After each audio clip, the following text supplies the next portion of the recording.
এই সাকিনা, তুই জানোস আমার দাদা একটা গল্প বলতে চাই, তুই কি শুনবি?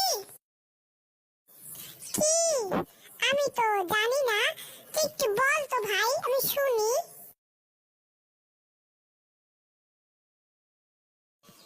তাহলে শোন, আমার দাদার অনেক বড় একটা গোয়াল ঘর ছিল।